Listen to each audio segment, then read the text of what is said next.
Hello. I'm here to talk about my ultra cheap podcast setup. Why am I doing it live?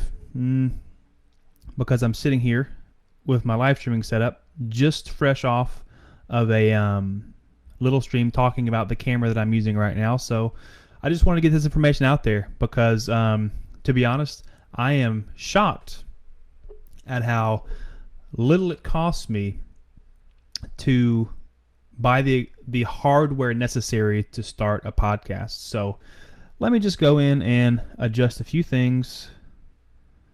Let me get rid of a couple shots. There we go. So I am into this 300. Hold on. $322, I think. And to have all the hardware required for a four-person podcast, much of which you see in use right now. So how did I do it for $322? Well, I did a lot of research, and what I targeted was not only cheap stuff, but obviously kind of best bang for your buck stuff. The only thing that I think that I sacrificed a ton of quality on for just an insanely good price are these microphones. So let's start there. These are Tonor BM-700 mics. And I got 4 of them. And actually, you know, if you're thinking about starting up a multiple party podcast, another way to save money is to ask your co-host to actually give you the money for the mic. So I'm in it even less than $322. So 35 times 3, subtract that from 322, that's my cost at this point. And one of the reasons that I was willing to sacrifice on quality of the microphone to get everything that you see here was because I was going to get a mixer anyway, and I can rebuild some of the quality of the sound that I knew I was going to lose with these cheap mics. So the Tonor BM-700s, so far so good. I've tested them in a couple different scenarios. I have them equalized to where I think they sound good. My co-hosts think they sound all right. And a few test streams that I've done, I've had reports back from my friends that say they also look okay. I mean, they also sound okay. And for $35, you get the microphone, the shock guard, this pop filter and another pop filter, and this desk-mounted boom arm. I mean, it really just is an unbelievable deal. You can find a lot of stuff on YouTube about this microphone, so I'm not gonna go through the details. If you want to know tech specs and hear them in a variety of different environments and how they sound, feel free to search that on other channels. But if you want to just hear how they sound, here we are. So let me just give you an idea of where I have my knobs on the equalizer, because one of the things that I searched for on YouTube but couldn't find is people's exact settings on their mixers to make this mic sound more expensive than it is. So I found out that through trial and error, obviously I have to equalize and work with these mics according to who's sitting in front of the mic speaking into it. So my settings aren't exactly the same as my friend Eddie's, who has more deeper tones in his voice. So I built some of the lows up in mine, whereas I had to take some out of Eddie's. So starting from the top of the mixer, the gain is at about 3/5. I'm sorry, probably about 2/5 of the way up. And then compression, 3/4 of the way. And then the highs, also 3/4. Lows, I'm giving it about 50%. And the mids in between 50 and 75%. And the volume into the board, the volume knob for my mic is at about 3/4 as well. And this is the sound it generates. So I'm happy with it. I think it's great for a live stream. If it needs some extra work in a podcast format, then I can do that in Adobe Audition. That's what I'm going to be recording with. And I'm obviously trying to stay in the perfect zone for this microphone to pick up, but just so you can have a visual and auditory example of what it sounds like when you move farther back. There's that, speaking at the same volume, and then moving closer back in. This is my mouth right on the mic. Doesn't sound too good. I've also noticed that this pop filter doesn't really eliminate all the popping sounds. And then I'm going to move around to the side of the mic. So it's not that good over here, but better here. And I think it's completely sufficient, to be honest. I really do. So let me go back over to the other bits of hardware. Microphone, obviously that's what stands out in most people's minds as the must-get, first thing on the list. Can't do a podcast without microphones, right?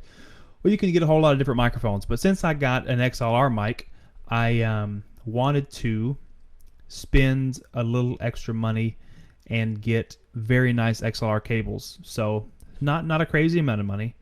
The cables that I bought are from a company called Cable Matters, and they have these 15-foot XLR to XLR cables. They sell in a 2-pack for $21. Really good deal. But the place where Cable Matters stands out among other XLR cables is the reviews all say that they are truly low interference.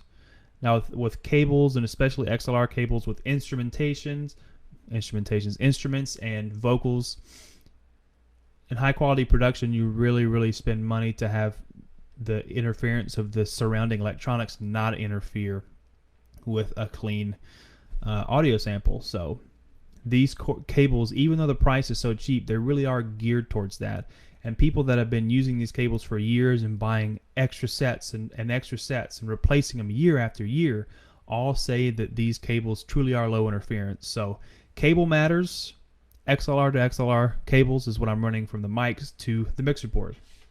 So let's go to the mixer board. That is a Behringer Xenyx Q1202 USB. So on this particular mixer, I have 4 XLR inputs that all have, pardon me, the standard adjustments. So we have level, which is the volume of that channel into the mix, and then a pan button, really kind of useless, but pan to the right, pan to the left. Won't be using that in this setting, but and then you have an effect send knob, so how much of that volume of that channel are you sending to a secondary effects board.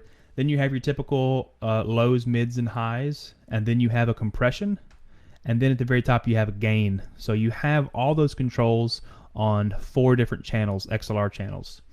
I'm not going to get into the stuff that I'm not going to use. This is a video about a podcast setup. So right now my headphones are going into, unfortunately, the only headphone out jack. If I had one complaint about this that I would voice, it would be that there's only one headphone out. So what I think I'm going to have to do to get all these guys on headphones when we're actually doing a stream or a podcast is buy 2 sets of splitters. One splitter coming out of the one port they split into 2, and another one going into each of those that split into 2, so we can all be phoned up and be able to monitor our own voices and those around us in a live scenario. So from the mixer, I am running an RCA to, oh hell, is it a 1.8, whatever it is that typical mic can put on a computer.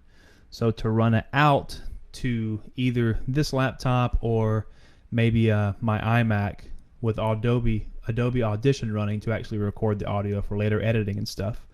And really, guys, that's the meat and potatoes of it. So we have $35 mics that came with 2 pop filters, shock guards, the microphone itself, a really cheap XLR cable, and these tabletop boom arms.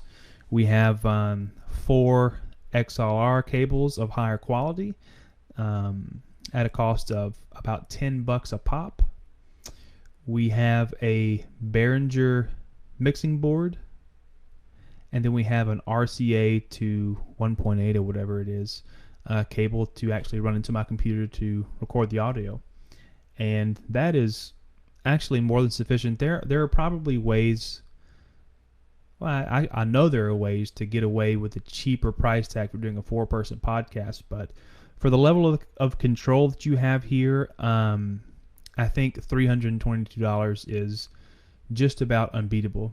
Of course, there are other options. You can set a mic in the middle of the table and record everybody, but you know, I really appreciate the ability to go into every single mic's channel on the mixer and adjust and equalize it accordingly to whoever's going to be speaking into that mic. And you know, a couple of the guys speak louder than me.